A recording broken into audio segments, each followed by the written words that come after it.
I feel like there's been a huge fight, or there will be. Very explosive. Like, you two have been holding things back for a while, and it's come to a point where you're just exploding. And I feel like this death card is showing that this might be the end of a relationship, or this could be the end of the way you used to react.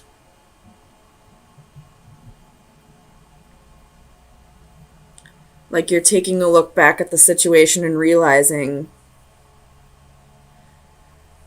that this was maybe blown out of proportion, or that this fight or argument was bigger than what it really was, if that makes any sense. Like, if you're staying and working on the relationship, you realize that the way you reacted in the situation only made things worse. Or if this relationship is ending, you realize that this is just the straw that broke the camel's back, I guess. So I see this going one of two ways. It's all up for you to decide how it resonates. And it's up for you to decide whether this fight is the final straw, or if this is something that's going to get you to realize your part in the unhappiness in this relationship. Tell me about this Two of Swords for Sagittarius. Sun, Moon, Rising, and Venus. Two of Swords. Two of Swords. Clarify the Two of Swords.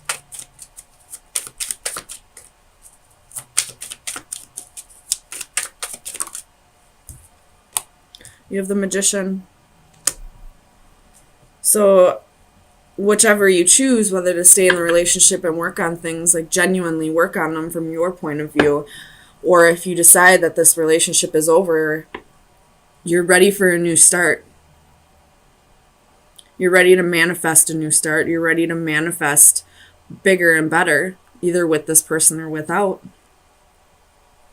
Tell me about this Knight of Cups for Sagittarius. Sun, Moon, Rising, and Venus. You have the King of Swords reversed. So your partner, I feel like, is this Knight of Cups and King of Swords reversed. He or she wants to offer the love to you, but they're not communicating to you right now. They could be pissed off about the argument. They could be feeling like you don't want them to offer you this love. Maybe they feel like you just want your space right now. But they do have love for you. They're just not communicating that. Tell me about the Seven of Pentacles for Sagittarius. You have 3 of them. So you have the Five of Wands, the Four of Cups, and the Ace of Swords reversed. So you're really contemplating this right now. This fight has made you come to a turning point, and you're really unsure of what to do. You have the Four of Cups, and this is, contemplating the offer, not turning it down, but not taking it up. You're just thinking about it for now. And then you have the Ace of Swords reversed. This is really confused energy, not sure what to do, not seeing what the correct answer is at this time. And the Seven of Pentacles is, waiting for your harvest, waiting, the Four of Cups and the Seven of Pentacles are both cards of waiting, of, not acting on anything. Tell me about the Strength card for Sagittarius. Sun, Moon, Rising, and Venus. Strength. Justice reversed. So you realize that the way you reacted in the situation was unfair, and now you're trying to tame the beast, so to speak. And the beast could be your pride, your ego, or it could just be that you have a temper and you're realizing that, sometimes you need to learn to ground yourself and balance yourself. And, if you need to step away from the situation, then step away. Take the time that you need to cool down and come back with a clear head. Or this could be, if you are breaking up, the situation was unfair. Whatever this argument was about, it wasn't a balanced argument. This person came at you with something that you feel wasn't just, it wasn't fair. And now you're having the strength to stand up for yourself and set boundaries and tell this person, you're not allowed to treat me this way.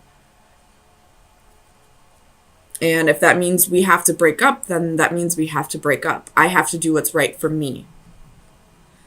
Tell me about this 9 of Cups for Sagittarius. Sun, Moon, Rising, and Venus.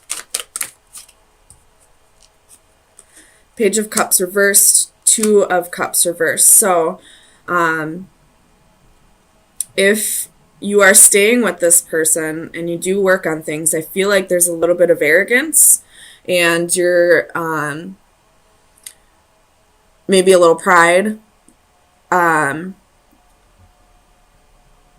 that's keeping you emotionally separated. You're not able to come together and cooperate correctly.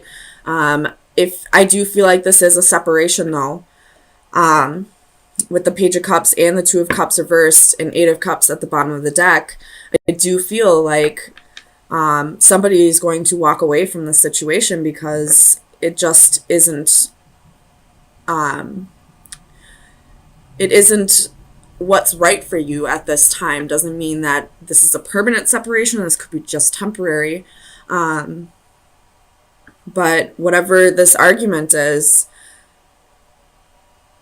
it may have been over something very minuscule, something very small, but the way you both reacted in the situation said more than the fight itself. Maybe there was a lack of respect for each other on maybe both ends or just one person's end. And that's kind of showing their true colors. Because there are ways of, arguing. Arguing in relationships can be healthy. It's very healthy. But when it becomes this 5 of Wands, where it's explosive and, it could get physical, it could just get verbal where you're screaming at each other. But either way, it's not a healthy argument the way you're arguing. And there needs to be a transformation here, whether that be a break, time away from each other to really appreciate each other more, or a permanent breakup. Or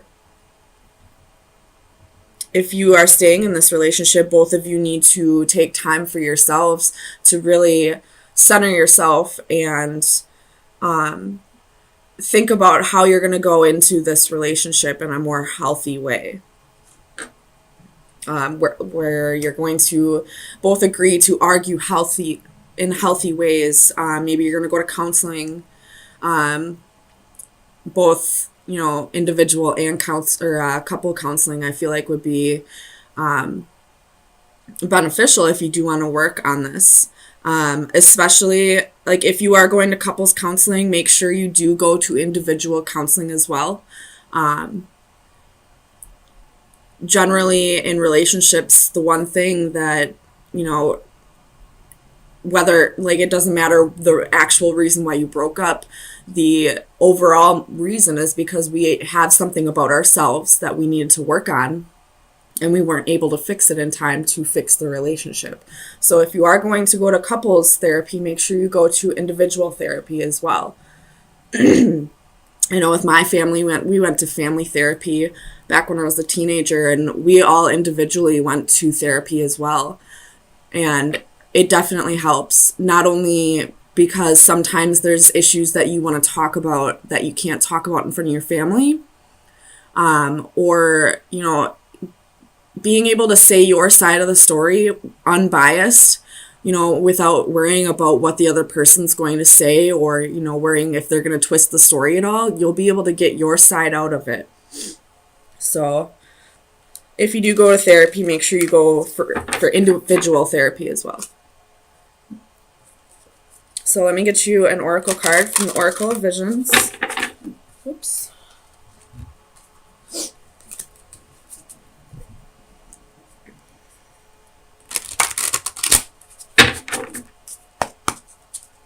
All right, Sagittarius, Sun, Moon, Rising, and Venus.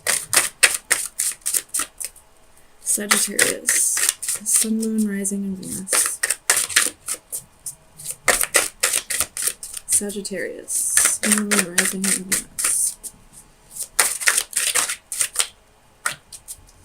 Sagittarius.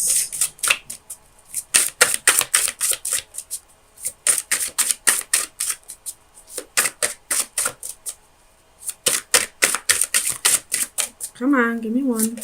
There we go. Flew right out the top of the deck. Alright. It's the number 44.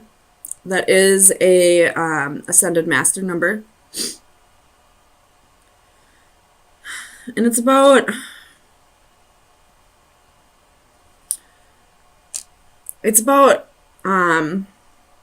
assimilation.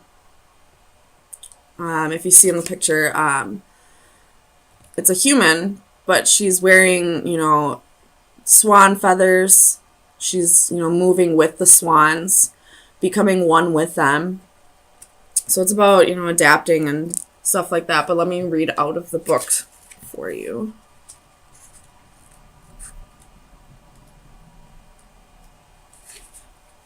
Unison, common goals, shared values, at one with others. So I feel like this is going to resonate very well with this reading. It is probably not love that makes the world go around, but rather those mutually supportive alliances through which partners recognize their dependence on each other for the achievement of shared and private goals. This card shows us a sense of belonging. We are at one with our surroundings and our relationships with others. We can move together with a common direction and purpose. Our presence is accepted and welcome. A young girl glides effortlessly through a gated lake in the companionship of a group of swans. Their speed and direction in unison, they become of one mind. They symbolize finding new friends or a group who share similar ideas. There is a strong affinity with other like-minded souls. Be wary of becoming just one of many. At some point, their actions, their direction, and their pace may not be yours. Where they are leading may not be the best path for you. So if you are staying in this relationship, really think to yourself, is this person resonating at the same level as me? Do we vibrate at the same level? Can we get to a place of common ground? Whether we disagree or not, can we get to a place where we both want to work on this? If at any point you question that, then that's your truth. If you feel at any point like you just can't find common ground with your significant other, then maybe it's time for a break. And I don't mean jumping from one relationship to another. I don't mean finding somebody who does resonate with you. I mean taking a break for yourself and to really see if where you were resonating before is where you're supposed to be resonating. And, I always feel like once a relationship ends, or if a relationship is in separation, you always need to take that time to find yourself again. Because when you are, I don't know about everybody, but when I was in a relationship or in relationships, I found myself a little confused after, wondering who I am, wondering if I had been doing the right things that were staying true to myself. So I always had to take time after the relationship to find myself again. So if you are breaking up, make sure you don't jump from one relationship to another. Take that time to really find yourself again and see where you stand on things, so that when another partner, or if this old partner comes back in, you know exactly where you stand. You know exactly what your points of view are. You know exactly what will make you happy.